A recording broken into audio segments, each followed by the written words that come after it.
Magandang gabi po mga mamsi ko, mga Mars. Samahan niyo po ako maghapunan. Papakita ko po sa inyo yung aking hapunan. Yung aking simpleng hapunan lang po. Ayan. Papakita ko po.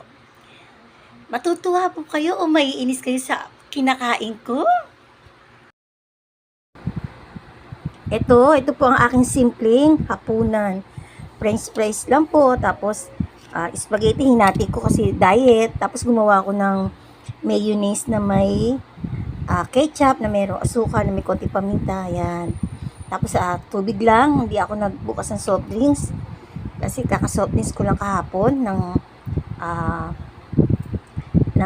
halos naubos ko yung isang 1.5 na soft drinks. Maghapon yun, mula umaga hanggang madaling araw. Soft drinks ako ng soft drinks. Kaya ngayon, bawi ako, tubig lang. Yan ang simple ko kasi pinainit ko to, kailangan